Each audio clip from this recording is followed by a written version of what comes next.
Well, life has given me a twist in the last few days, literally. I'm sitting here, not in a very comfortable position, not the usual. My leg is in a boot. I twisted the ankle so badly I broke my leg. It happened a few days ago. I wasn't planning on this, but here I am, incapacitated, suddenly, trying to figure out how my world is going to be over the next few weeks as I heal and recover my strength. I thought I'd make a little series of videos on my progress through this injury and my reflections, especially on being a senior and suddenly incapacitated. What I go through, what I'm experiencing, how my little house has worked out for me, and my thoughts as I move forward. And I better be moving a little bit more, let me tell you. I want to particularly address what this experience is like as a senior, something very unexpected and very disabling, how I'm adjusting, what it means to me, and what I feel about it. I'm guessing those are very valuable things to share. Now, I don't want you to expect something polished here. I do have quite a few extra challenges, but I hope to give you an idea what's real. Let me get started.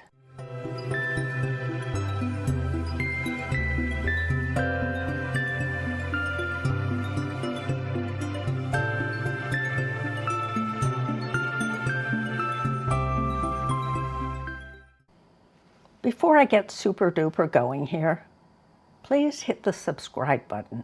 It really helps us out and it lets YouTube know that we seniors really appreciate authentic content, material that's relevant to us.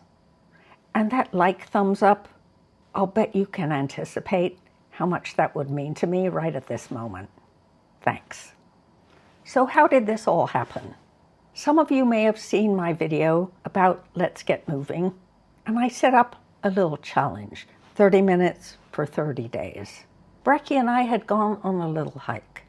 We were done with that part. No more rugged, no more uneven terrain.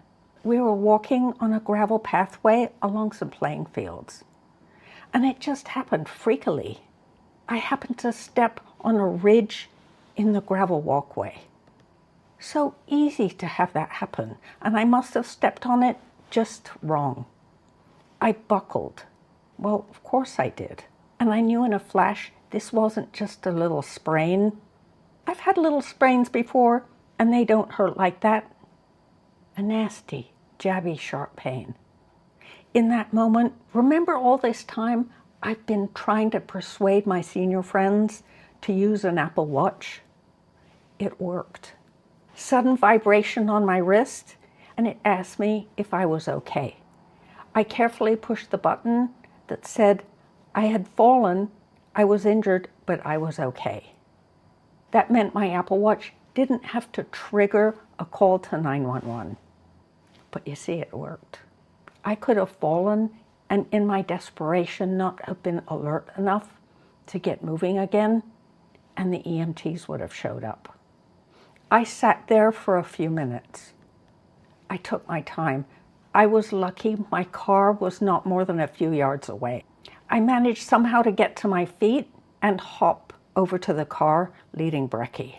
I steadied myself on my broken foot. Luckily, I was in stiff shoes, so that kind of helped me with my balance.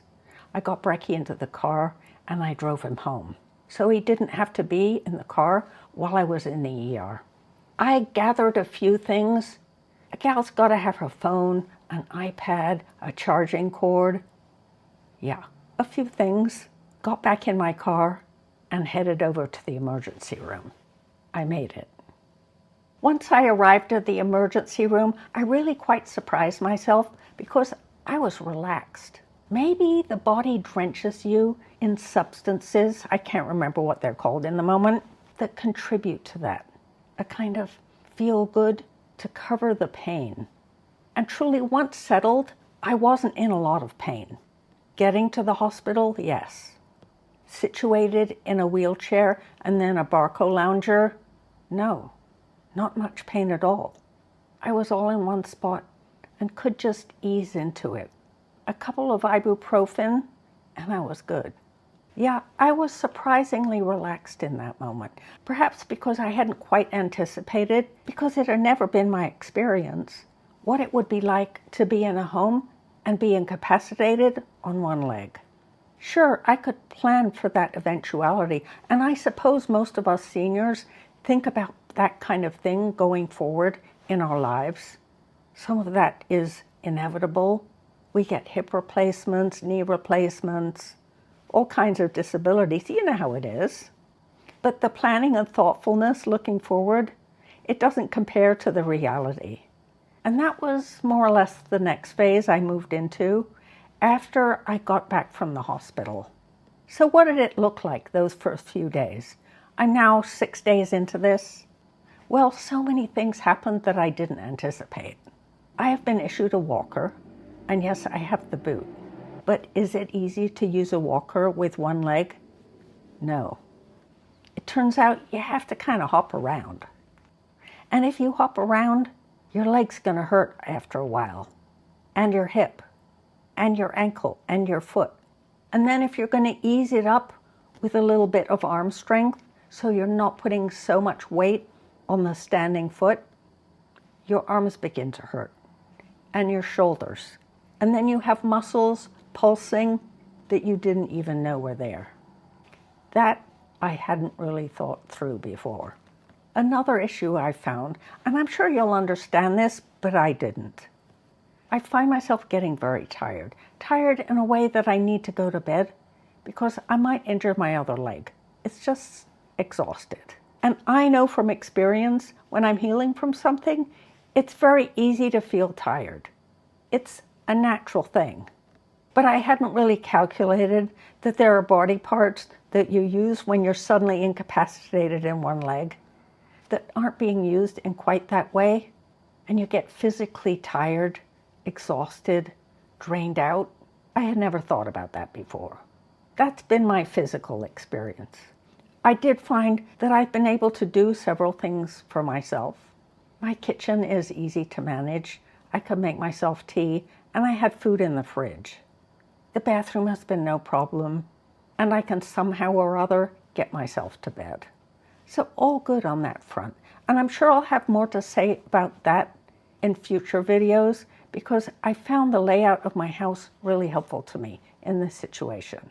I've also found some blessings as my week has gone on. I've been wonderfully surprised how nice people have been to me. Here are some examples. It was my trash day. Just a minor thing, right? You take your trash cans out to the curb, you leave them, the garbage guy comes, and you put them next to your house again. What do you know?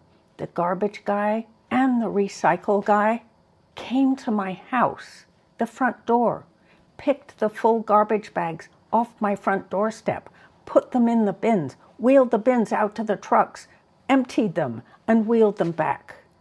How lovely is that? Just people being people, so willing to be accommodating. On the other end of the pole, I was unable to get to the doctor. Why? My Uber didn't show. So here I wait, still haven't been checked out by a physician. 5-6 days later, Uber let me down. That can happen.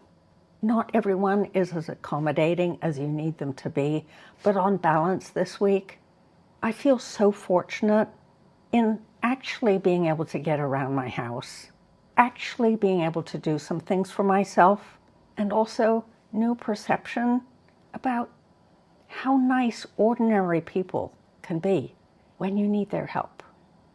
I'm sure many of you have been laid up too. I'd really like to hear your experiences in the comments. How did you handle things? What did you discover? What did you feel about being laid up? Did it change how you viewed the world? In my case, I feel the world is nicer than I thought it was. I'm also a lot more patient than I thought I was. Interesting, yeah. I'll be talking more about this, I'm sure. But for now, that's enough. Don't forget to subscribe and we'll talk soon, all right? See you then.